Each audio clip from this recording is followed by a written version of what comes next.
Bismillahirrahmanirrahim. Assalamualaikum warahmatullahi wabarakatuh. Balik lagi di channel Santo yang di backup oleh NSP TV. Ini sesi kedua nih dari cerita mistis pendakian di gunung. Jadi kemarin gue udah tag sebenarnya gue udah tag abang kita satu ini nih. Cuma ada hal-hal yang nggak bisa di upload dan nggak boleh. Jadi gue tag ulang. Nah di sini gue mau kasih tahu dulu nih rekan-rekan, ini senior gue, ini orang sering banget naik gunung. Sehat ya bang? Alhamdulillah sehat. Apa bang? Boleh langsung bang, perkenalkan diri bang. Nama dan asal lu dari mana tuh tempat tuh? Nama saya Ahmad Adriani, lahir di Jakarta, di Jakarta Timur. Jakarta Timur. Nah, cerita kali ini nih bang, yang abang mau ceritain nih, dari sekian banyak cerita abang di gunung, cerita yang mana nih bang? Saya mau cerita kejadian waktu zaman masih SMA. Wow. Kejadian mistis yang saya alami pernah di waktu zaman SMA. Tahun berapa tuh bang? Sekitar tahun 2001 ke 2002 lah, 2002 awal. Di gunung? Di Gunung Slamet. Di Gunung Slamet. Tuh. Miayu lah pasti yang Miayu. Abang naik berapa orang nih dari mana? Jadi memang pada waktu itu kondisi naik gunung beda ya, Ya. zaman sekarang nih yang udah canggih lah kasarnya. Alat juga udah Mumpuni ya? pendakian, alat-alat jenis kamera apa segala udah keren lah. Kalau dulu mah kan masih jadul nih. Kamera juga masih kamera model kamera roll. Nah, kayak gitu. Handphone apalagi handphone belum ada. Jarang banget yang punya kali ya? Jarang banget yang punya handphone kamera. Jadi singkat cerita, saya sama teman saya, teman SMA nih, namanya Bambang. Rumahnya di Munjul, Cipayung. Nah. Itu teman saya sekolah kelas 1 sama kelas 2, namun kelas 3-nya beda kelas. Saya IPS, dia IPA. Singkat cerita, dia ngumpet nih ceritanya, pengen naik gunung. Nah, udah, emang mau naik kemana? Kayak gitu kan. Gunung Slamet yuk. Ada saudara gua di daerah Purbalingga atau pokoknya di sekitaran situlah. Kayak gitu kan. Si Bambang ini nih. Nah, di situ Bang. Oke. Lu udah pernah ke Slamet? Belum pernah sih. Dia nanya tuh ke gua. Belum pernah. Ya udah. Naik gunung mah kan kalau gunung kayak gitu kan udah resmi nih. Pasti jalur-jalur treknya udah ada ya. Udah jelas ya. Udah jelas. Lain hal aja, yang penting semua peralatan ready, tenang aja, tinggal siapin logistiknya aja nih sama ongkos. Kayak cerita ada teman satu namanya si Uki. Dia dari mana sekolah tuh, juga, teman sekolah juga. Uki. Besok Sabtu, Jumat berangkat ke Bembeng. 3 yuk. Lalu udah besok. Udah mepet banget lagi ngabarinnya, kata dia gitu kan. Ya udah, si Upi nggak bisa, terus gimana nih? Kita berdua doang. Ya udah nggak apa-apa, gas saya berdua. Ya udah, era berangkatlah. Pengen ngumpul tuh ya berdua, dari sini berdua. Nekat deh tuh. Dia ngeliat ini ya, angkot ke sana kan kayak bis. Wah, adanya di Pulau Gadung nih. Dan gitu malam. Jadi aneh nge-pack di hari rumah nih. Jam 2 siang nge-pack. Tadi juga di rumahnya. Aneh ke rumah dia tuh. Berangkat lah dari rumah aneh ke rumah dia Munjul. Nah dari situ baru aneh ke Pulau Gadung. Karena di Kampung Rambutan nggak ada tuh. Nggak ada bis yang jurusan Purwokerto, nggak ada. Ya. Cerita berangkat jam 8 malam. Dulu kan belum ada Cipade kayak sekarang ya. Jadi perjalanan itu bener-bener lama. Itu tahun berapa bang? Kisaran tahun berapa itu bang? 2002 itu. 2002. Yang semua masih sebatas ya? Ya, 2002 tuh naik sumber alam kalau nggak salah. Ternyata udah lihat dulu kan di PAL sini ada nih. Di PAL dekat Cimanggi Square udah ada. Cuman kan yang jurusan Purwokerto adanya pagi sama sore. Nah, masih jam-jam tertentu. Jam tertentu. Nah, kebetulan nyari di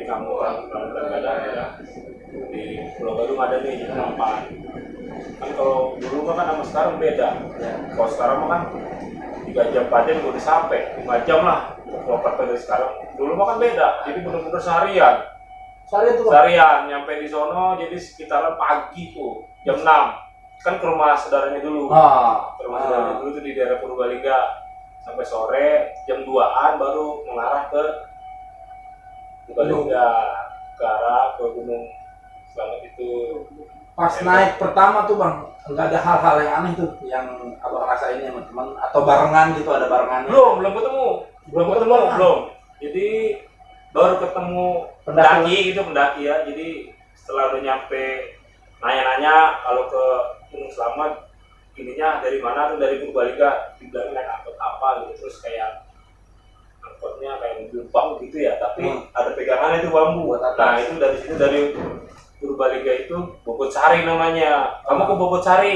Nah dari Bobotsari baru terus Bobotsari Rayu, bisa Rayu. Nah dari Rayu Bobotsari, nah itu naik angkot kayak gitu tuh. Sampailah di pasar Bobotsari itu, yang dari pasar itu tinggal jalan doang, nggak jauh. Berarti naiknya via ke Gunung Slamet via mana tuh? Via pintu utama. Vianya jalurnya namanya jalur Bambangan. Jalur Bambangan utama tuh. Jadi kayak Gunung Slamet itu kan ada 3 pintu atau 4 pintu ya. Pintu utamanya Bambangan, terus jalur Guci, jalur Kendal ada, sama Batu Raden, 4 pintu. Beda-bedanya ada 4 pintu yang misalnya daerah sebelumnya kan hanya dulu. Kalau ke Gunung Jawa kan baru kali itu tuh, terakhir mentok sampai ke Gunung Ciremai doang kan. Atap Jawa Tengah kan belum pernah, sama sekali Jawa Tengah soalnya belum pernah. Baru itu tuh pertama kali nginjek Jawa Tengah. Baru itu zaman-zaman baru tahun 2002. Nah setelah itu baru tuh bisa ke laut kemana-mana. Nah baru pertama kali ke Jawa, yaitu ke Gunung Slamet pertama kali itu. Ya singkat cerita, di sana daftar rumah biasa namanya Ibu Maria, pokoknya suaminya namanya saya lupa tuh. Jadi di situ dia kepala desa. Yang dituakan di situ ya. Jadi semua kalau yang mau naik gunung ke Gunung Slamet itu daftarnya di situ, di rumah base campnya lah, base campnya lah. Titik awal titik awal di situ, tulis data diri, ngasih fotokopi KTP, sama bayar 2.500 kalau nggak salah. 2.500 coy. 2022 nih orang kurang senior apa nih? 2.500. Nah udah bayar, tinggal singkat cerita. Jadi dicatat sama dia tuh kayak buku kasih kayak kita biasa tuh kalau kerja seperti itu kan nyatet. Saya lihat terakhir saya lupa tanggal berapa. Pokoknya jarak terakhir pendaki yang turun itu sama saya naik sekitar 5 hari. Wah. Jadi kan kosong tuh gunung, nggak ada pendakian. Saya nggak tahu tuh yang resmi daftar apa yang sono, yang jalan sendiri, karena kan gunungnya masih bebas, jadi masih belum kayak Taman Nasional kayak Gunung Gede. Taman Nasional ini kan harus tetap bikinan harus ada, tapi kalau di sana belum tercatat. Jadi kali itu yang naik via Bambangan itu cuma baru gue yang mendarat 5 hari lalu. Tanggal apa 5 hari terakhir tuh, yang 5 hari yang lalu tuh. Berarti kan di gunung kalau emang daftar resmi semua, nggak ada orang di atas. Iya. Nggak ada orang di atas. Nah, cerita tuh jam 3:30-4-an datanglah, wah senang lah. Barengan nih pendaki. Ada bareng dengan 4 orang tuh. Ngobrol-ngobrol ternyata masih sekitar situ. Maksudnya orang kaki gunung situlah. Dan jadi dia pun juga belum pernah naik ke situ. Udah pernah nanya ngobrol. Ternyata saya ada 4 orang, seingat saya itu namanya yang paling saya ingat si Sigit yang paling kecil, nah yang paling tua itu si Awan. Saya sempat nyatu kontaknya tuh kali yang udah lama juga. Si Awan, makanya saya dulu saya kasih nama Awan Slamet. Buat Bang Awan, nih kalau Bang Awan ngeliat ini Bang Ahmad kondisinya sekarang alhamdulillah sehat walafiat, udah punya anak. Lanjut Bang. Nah, ya cerita, jadi ngobrol, rencana mau naik kapan Mas? Saya paling besok pagi itu sekitar jam 3:30 lah asar. Saya mau rencana naik malam nih, gimana nih? Saya paling besok Mas, saya baru nyampe bisa nih katanya gitu. Akhirnya ngobrol saya rayu-rayu lagi gini. Udah nih kita naik malam aja, kita kan di gunung gak ada orang nih, cuma kita doang berenam. kalau nggak dari daftar nih, soalnya nggak ada orang lagi. Pak, emang tuh mas ini katanya daftarnya terakhir pendakian tuh 5 hari yang lalu. Wah, 5 hari yang lalu tuh berarti bener-bener nggak ada orang kan? Factor ya. Udah. Gimana? Semua tenda, sentra ada kan ada. Ya udah harus sepakat. Udah yuk kita naik bareng. Tapi dia nggak jangan bisa ya karena kita sama kelompok naik. Oke sih. Janjian tuh udah tuh. Mulai sudah jadi kayak saudara lah ngobrol-ngobrol bercanda-bercanda gitu. Sekarang tank jam 4 habis ada apa di sebelahnya kan di warung Maria itu ada warung nasi itu kan. Setelah isi perut udah langsung air siapin semua jalan. Itu dari rumah Bu Maria ke gerbang utamanya pos pendakian Gunung Slawu itu pos gerbang sekitaran 15 meter lah. Nah, tapi posisi nanjak.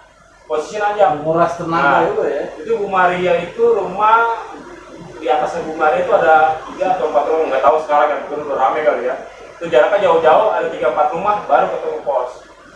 Tapi pos sekarang udah perlu kali rumah masih udah jalan. Sekarang kita rem naik, dikasih ini dulu tuh. Ada tuh, nggak dikasih sih, di sana tinggal ngambil di tempat basecamp itu ada kayak map gitu kan, letak gitu fotokopian buat baca-baca. Iya, fotokopian. Kayak gambar jalur petang gitu buat di pos 1, pos 2. Jadi emang itu dulu cuma ada 5 pos. Saya lupa nama pos-posnya. Pokoknya termasuk kayak Samarantu itu yang kejadian saya. Nah, kita naik pos Waisen. Jadi pos Waisen itu pos pertama itu saya ketemu namanya pos Waisen. Pos Waisen itu vegetasi perbatasan tanah yang boleh dilahap di ladang itu yang boleh digarap sama petani sama perbatasan hutan itu namanya itu termasuk pos Waisen namanya itu perbatasan itu. Jadi setelah itu udah nggak boleh digarap. Udah hutan tuh ya. Udah masuk hutan lah, udah masuk hutan sekarang ya. Jalan dari ladang petani itu ya ladang petani paling wortel, sawi, kol segala macam. Hubungannya ya lumayan lah dari gerbang utama sampai ke pos Waisen itu sekitar 30 menit. Itu nggak ada istirahat, perjalanan dari istirahat di pos Waisen. Jadi kayak ada batu sama batu-batu kayak gini. Lanjut. Habis lanjut ketemu itu masih landai tuh. Masih landai dari pos Waisen ke pos 2 masih landai, belum ada terjalan masih itu kan udah mulai lebat tuh. Itu dari pos 1 ke pos 2 udah lebat tuh. Udah luar biasa tuh udah rimba lah ya. Udah. Jadi Gunung Slamet memang jarang dijamah orang mungkin ya warga sekitar mungkin belum tahu atau pada tahun-tahun itu jadi benar-benar luar biasa tuh masih alami sekali dah masih pokoknya belum terjamak lah ya. Belum terjamak. Jalur juga nggak sebagus kayak sekarang. Jadi masih kita ikutin jalur air tuh, masih jalur air, pos 2, pos 3.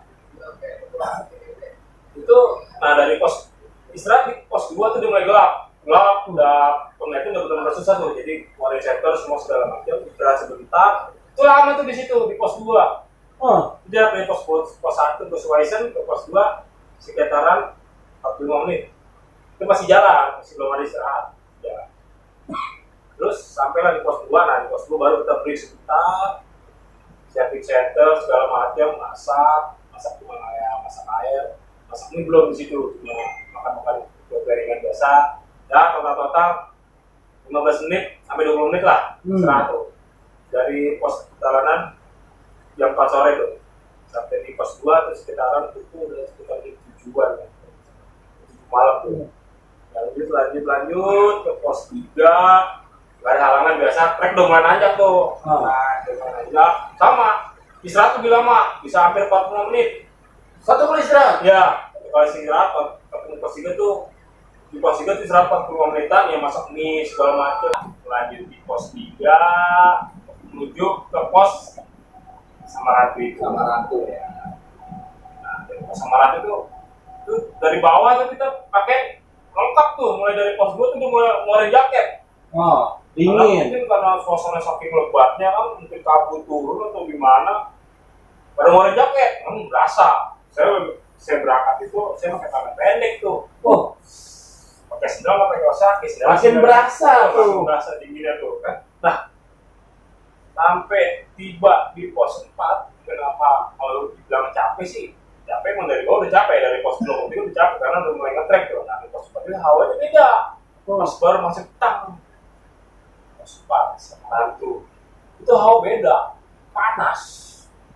Harusnya lebih dingin ya. Harusnya lebih dingin kan, kemarin udah tinggi. udah di atas sekitaran, udah di atas 2.500 itu di sini, udah di atas 2.500 yang DPR, pasti udah dingin. Ini malah hangat, nggak tahu saya kenapa itu. Cuma ya udah, ditahan sebentar, makanya saya masak mie. Malah sempat sih bilang yang dari rekan dari mana itu yang katanya sekitar situ, saya lupa apa karangannya apa dia dari mana itu. Dia bilang itu lapar banget. Kalau masak nasi lama. Dia bilang gitu. Ya udah masak mie aja lagi. 2 kali masak mie, di pos 3 masak mie, terus di pos 4 masak mie. 2 kali. Penguras tenaga dia. Iya. Era masak mie juga. Masing-masing itu pada masak semua, di juga bumbu banyak, saya juga bumbu banyak kan ya. Masak hampir sejam lah di pos 4. Break sejam.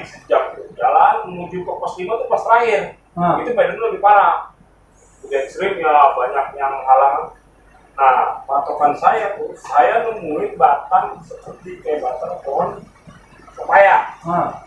Ya sekitaran diameter nggak nyampe 30 lah, ya paling 2 jengkal lah. Itu yang lumayan gede, tapi itu posisi karena beda lumayan pada gede-gede kan, jadi dikolongin susah, mau ditaikin tinggi. Nah dia harus malang gitu untuk jalur, harus agak sedikit perjalanan pakai dengkul nih, layak gitu, biar nggak mentok ke atas, biar bisa ngolong. Kalau kita jongkok juga kan susah ya. Dalam pakai dengkul akhirnya bisa tuh. Sekali saya lewatin itu, sekali tuh saya ingat banget, sekali lewatin itu. Udah, tinggal cerita, era sampailah saya di puncak, di puncak, jadi pos terakhir, pos 5 itu ya. Di situ ada kayak base camp tuh, kayak seng itu bedeng. Emang semua hampir posnya rata-rata ada, tapi di pos 5 itu lebih bisa dipasang muat tenda 3 atau 4 lah. Karena kalau yang di pos-pos bawah itu paling cuma muat 1 tenda doang, tapi kurang buat 4 orang 5 orang muat. Udah, kita beli di sini, ini pos air, kita buka tenda di sini. Mau buka di dalam atau di luar? Kayaknya kayak gimana ya? Kotor apa gimana gitu? Kayaknya buat di dalam kayaknya nggak enak banget nih, kayak becek-becek gimana gitu kan tanahnya. Buat di sampingnya tuh, di samping tenda, udah di luar aja, tanahnya agak kerasan nih, kayak bukan di luar, nggak ada yang di dalam. Itu juga lumayan masih besar gitu pohonnya, cuman ada view yang kosong itu trek ke atas, kelihatan puncaknya. Wih, malam tuh padahal, malam banget berarti ya, cerah gitu kan, cerah kelihatan satu, ya. Wah, kayaknya kita harus kelihatan tuh trek yang buat ke atasnya. Kayaknya besok harus tinggal tas nih kayaknya, jadi harus buang tas kecil doang. Udah kita makan lah, biasa ngobrol-ngobrol, kopi segala macam, masak mie, istirahat lah tuh di situ sekitaran. Baru lihat-lihat jam, ngomong jam berapa nih? 10:30. Berarti istirahat berapa kali? Dengan istirahat yang cukup lama itu makan waktu dari start awal 5-6 jam dong ya? Ya pokoknya jam 4, jam 5 tuh. Jam 4 saya jalan dari base camp,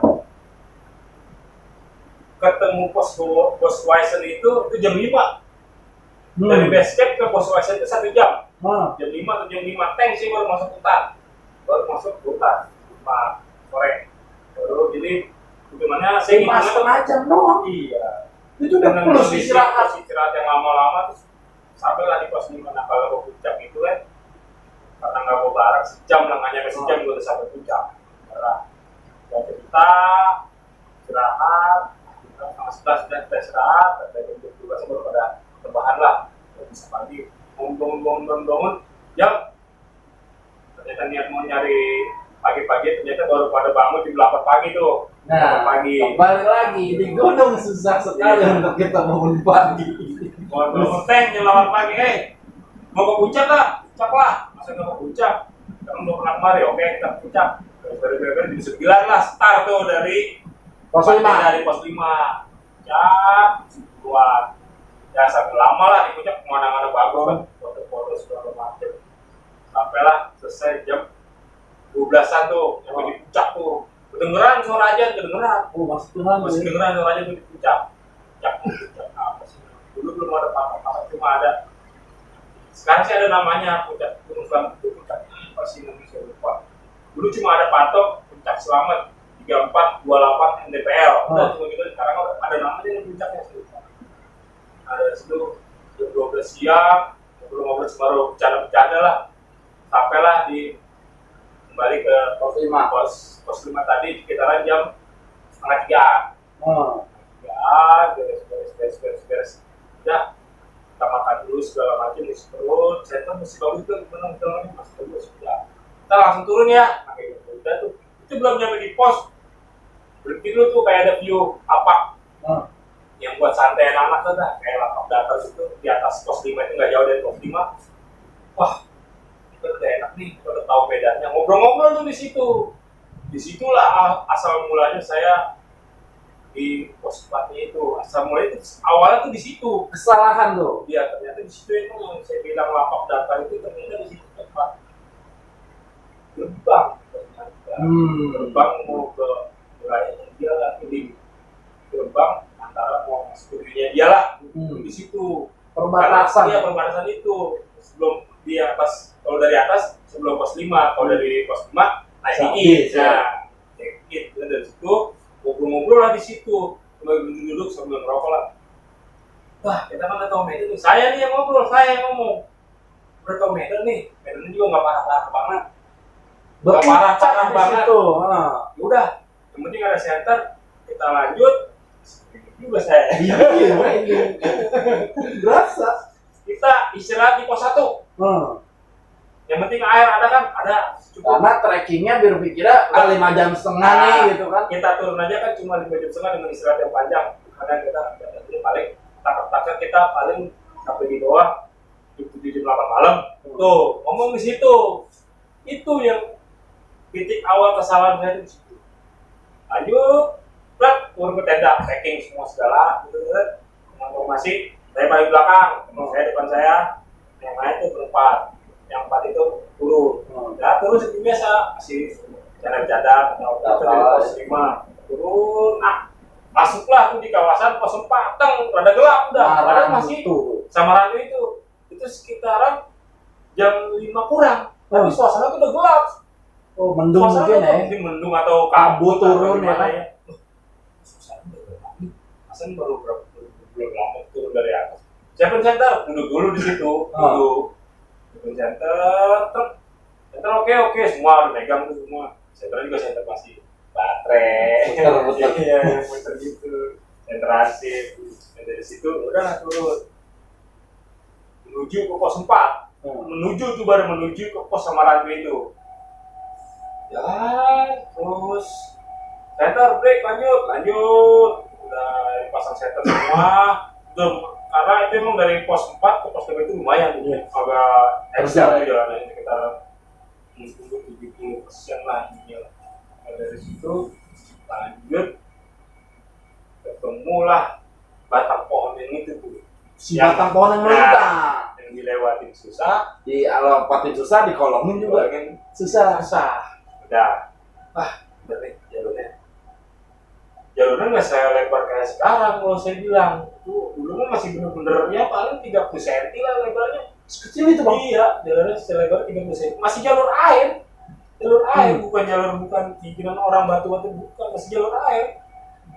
Jadi turun terus tuh kiri kanan tuh pohon kecilnya juga masih lumayan betul gitu kan, masih banyak pohon gede juga banyak. Sudah tuh kita turun terus beberapa lama itu baru mau menuju pos 4. Tes ketemu lagi. Berarti kan kalau dari bawah ke atas kan pos 4 ke pos 5, berarti kan kalau saya wilayah Samarandu itu kan berarti kan kalau dari pos 5 ke pos 4 kan baru mau menuju pos 4 kan. Jadi ya itu ketemunya di situ. Terus ketemu tuh 2 kali lagi. Itu dengan jarak 15 menit. 15 menit tuh. Udah, saya belum berasa apa-apa tuh. Lanjut. Gimana nih? Istirahat nggak? Nah, jalan santai, jalan santai. Ya tetap posisi masih belum berubah, saya posisi paling belakang, saya di depan. Ya masih, pokoknya saya berdua belakang lah. Turun lagi, memang nggak pada yang biasa, nggak ini jalan kayak gimana ya? Cuma saya aja, saya ngerasa. Turun lagi, lama tuh. Itu jalan sekitar 30 menitan, lama. Saya posisi turun ya turun jalan turun, nggak ada merasa naik, nggak ada sebelum kiri, nggak ada sebelum kanan, enggak. Jalur juga jelas, ada teriakan, bekas tapak kaki juga ada, turun terus. Setiap ada belokan, siapa teman saya tuh kalau motor itu setiap ada belokan pasti ada selah, itu habis nih tan, ternyata gelap lagi, awan tuh, turun. Adalah Ketemu lagi. Terus yang ketiga tuh ketemu tuh.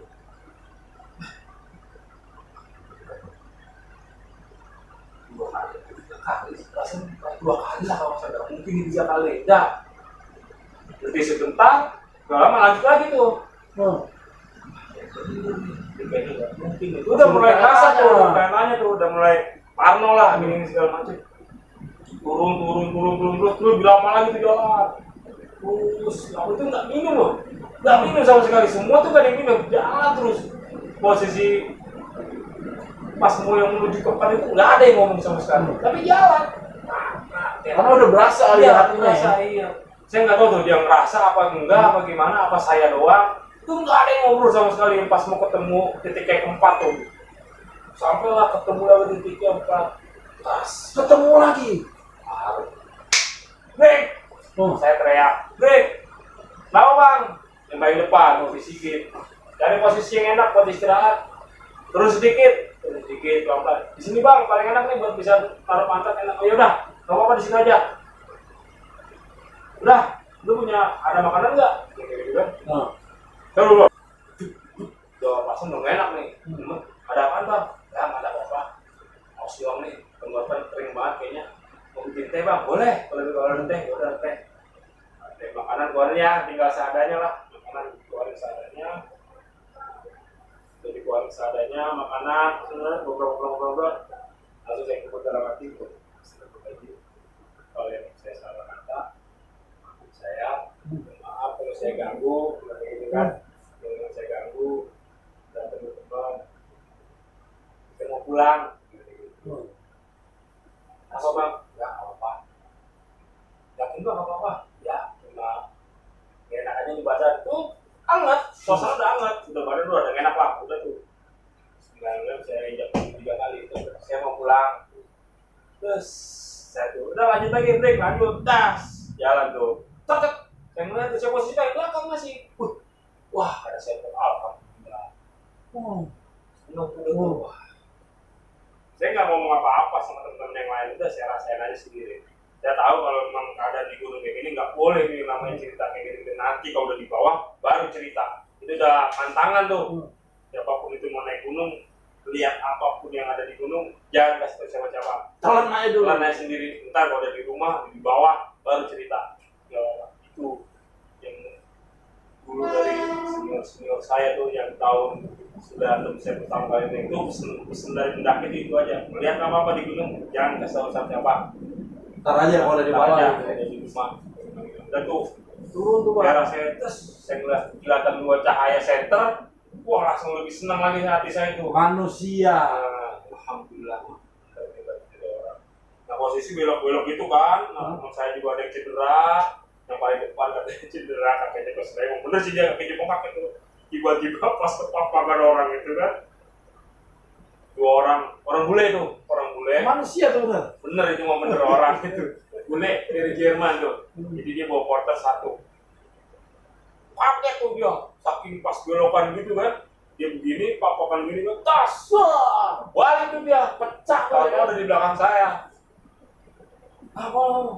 Kaget saya mas, ada orang itu saya pikir apa wah, antara saya seneng udah ketemu orang ya kan, terus ngetawain dia juga, apa nih bohong nih orang nih. Soalnya katanya katanya sakit, kan itu jalannya susah, itu susah, tapi tahu tiba-tiba di belakang saya. Waduh, itu itu yang bikin. Tapi saya suasana udah berubah lah. Udah enjoy lah ya. Udah enjoy lah, nggak ada rasa takut atau gimana, udah jalan. Bener tuh saya ngobrol dari Jerman sama porternya. Dia cuma sapa gitu aja kan.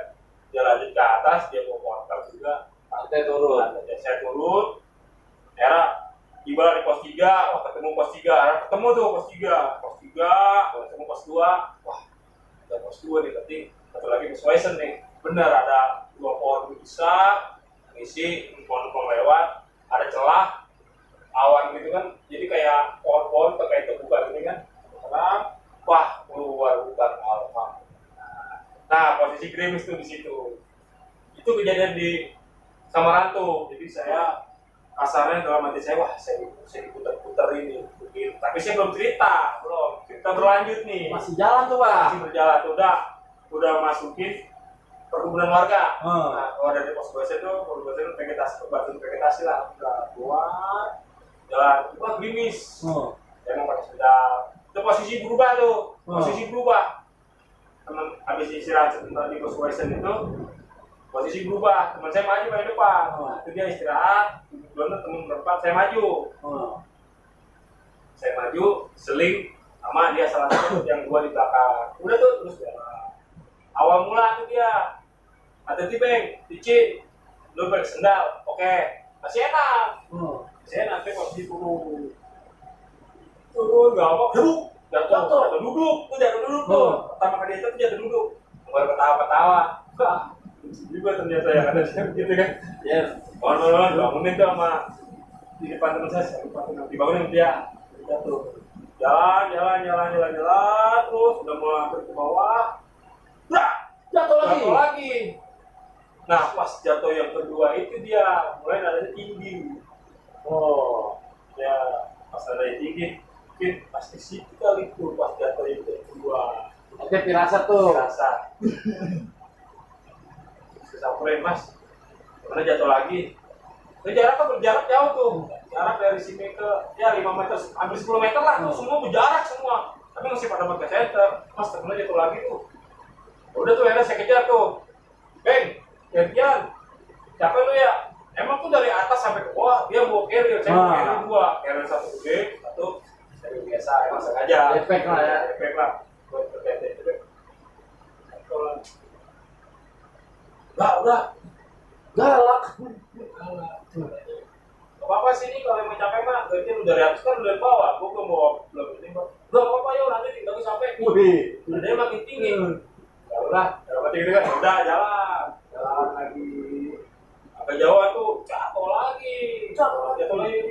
Udah gantiannya taruh situ tasnya tinggal gua. Terbaik bawah. Terus dua-duanya ke bawah begitu. Udah enggak apa-apa yuk lanjut gitu sampai udah lapar banget nih.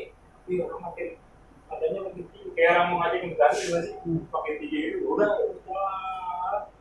Nah, batas tuh ketemu kali. Emang kalinya nggak begitu lebar. Tapi ada deres. Juga.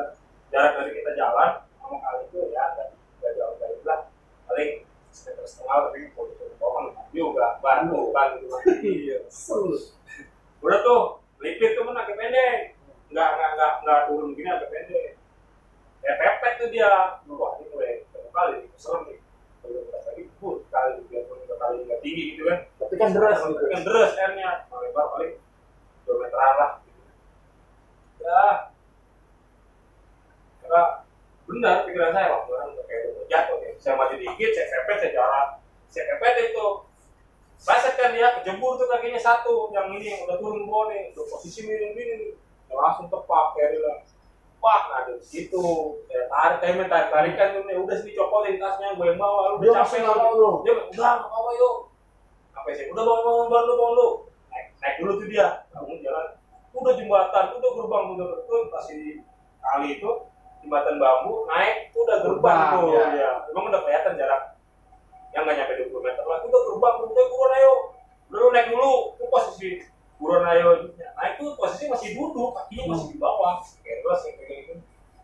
Udahlah, udah naik. Akhirnya dia jalan. Dia jembatan duluan tuh, nah saya belum di jembatan. Saya berlima masih di pinggiran, dia jalan nggak jauh. Nah dari sini ke Iqbal lah. Emang harus satu-satu kalau mau berdua lah itu jembatan bambu di anyam gitu. Iya. Anyam saya masih di bawah. saya udah nyebrang kali semua, nyebrang jembatan bambu, terus saya naik, dia keluar gerbang. Nah pas keluar gerbang itu posisinya kan di atas, tapi posisi di bawah, dia masih baru mau naik ke atas gitu kan, agak munjung gitu kan jalanannya.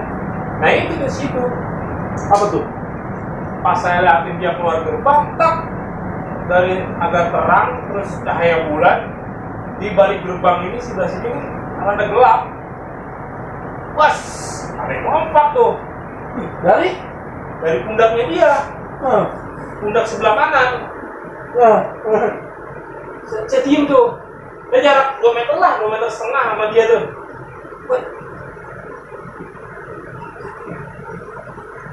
Wah, anak kecil tapi ada buntutnya, bentuknya buntut monyet. Kayak apa? Mukanya sih muka orang, tapi mukanya bentuknya kayak asap-asap gitu, kayak apa? Casper. Kayak Casper, betul kayak Casper kayak gitu. Saya diem tuh, saya penasaran dong. Nah, dia udah naik ke atas langsung turun kan? Ayo turun lah, gue udah lapar nih. Wah itu beda, pas nengok ke belakang, di belakang saya pada begini semua, pada nunduk semua pada begini, bukan orang gemeter gimana sih? Kenapa mas? Penasaran saya, empat-empatnya, udah kamu ngeliat? Kita aja mas simpan di bawah, begitu. Dia juga lihat. Lihat semuanya, semuanya. Cuma bagusnya seharusnya dia diam, nggak teriak. Itu mau balik, masalahnya mau balik itu ke arah Hutan. ke arah gua, ke dekat gua gitu, nggak ngintip. Gitu. Jadi sekitaran umur 1 tahun atau 2 tahun itu duduk di pundak, ada tutupnya putih, jelas banget orang. Nah, udahlah kita lanjut. Udah kita antar ngobrol-ngobrol lagi sana aja, udah bersih-bersih situ kan, udah bersih tuh. Udah kita istirahat. Oh iya, ngomong berapa ini ya? Oh di bawah rumah tuh. Di rumah tuh, jarak agak dari tempat saya kaki Citang tuh, agak rumah pertama jauh. Rumah turun. Oh nggak kelihatan. Dapat kodenya turun lagi ke bawah. Di rumah belum kelihatan, napas yang ke rumah ketiga tuh, wah, tuh, wah, masalah ini. Apa coba itu jam tuh? Setengah 4. Anjas. Setengah 4 bayangin lu. 12 jam dari jam juga. 4 sore tanpa berhenti, tanpa break, sekedar minum doang. Itu sampai di keluar gerbang, ketemu rumah yang ada jamnya itu setengah 4. 12 jam tuh berjalan. Tuh, bayangin, bandingin sama Yang harusnya berangkat. turun lebih cepat. Nah, paling nggak kan 2 jam lah, naik cuma 5 jam dengan istirahat yang lama. Itu setengah 4, udah terasa. Tuh, kepikiran tuh paling jadi setengah 10. Ini 10 lah. Ini setengah 4. Bayangin, setengah 4 pagi. Udah, ini jam ngaco nih. Pas nyampe ke pos base camp, tuh jam 4. Jam 4 macet kapak malah. Itu nyampe di base camp. Gak lama dengar suara orang ngaji dari masjid. Dengerin cerita Bang Ahmad nih dulu. Selamat tuh ya. Itu cukup dramatisir sih Bang, menurut gue. Ngeritas lu harusnya turun cepat, lu jadi diperlambat. Mungkin karena hal-hal itu. Nah terakhir nih Bang, kesan dan pesan lu nih, pesan buat pendaki-pendaki sekarang yang baru mau naik nih. Oke. Gunung. Pesan gua sih buat pendaki sekarang ya, kalau bisa fisik dulu lah, terutama sebelum berangkat. Bener-bener tuh fisik ya, paling nggak 2 minggu sebelum pendakian dimulai itu fisik. Itu masih di rumah ya, masih tahap di rumah ya. Nah yang kedua ya peralatan dilengkapin, jangan cuma seadanya, kan gunung kita nggak tahu, Alam ya. alam kita kan nggak tahu apa disuruh cuacanya lagi musim hujan, musim kemarau, kita harus pertimbangin lah. Sedia payung sebelum hujan lah ya. Apalagi zaman sekarang kan buat kalau mau nyari informasi tentang gunung udah gampang, beda sama yang zaman dulu kan. Dan satu lagi, jaga omongan, jangan sombong, jangan takabur. Tuh, Ini dia ngerasain sendiri coy. jangan sombong, jangan takabur. Tuh. Nah, seandainya nih ada si Awan nih, Bang Awan, selamat ya. Siapa tahu aja nanti lu nonton di sini. Pesan lu Bang buat dia Bang. Buat Bang Awan nih, yang saya masih ingat satu namanya nih. Ya, Kalau emang masih ingat saya, itulah yang saya alamin. Mungkin situ juga pasti ngerasa tuh apa yang lompat dari pundak teman saya. Sampai detik ini teman saya ceritain masih nggak percaya. Tuh Bang Awan ya, sehat-sehat di tanah Bang Awan. Sehat-sehat Bang Awan. Teman-teman, ya kali aja Kita berjodoh di gunung lain. Gunung lain. Ya mungkin sekian dulu cerita dari Bang Ahmad nih di Gunung Slamet. Terus dukung channel gua. Ya semoga channel gua ini bisa berkembang seperti channel gua yang sebelumnya tuh. Insya Allah setiap minggu gua akan upload. Dukung terus gua, jangan lupa like, comment, subscribe. Mungkin segitu aja dulu cerita kali ini. Assalamualaikum warahmatullahi wabarakatuh.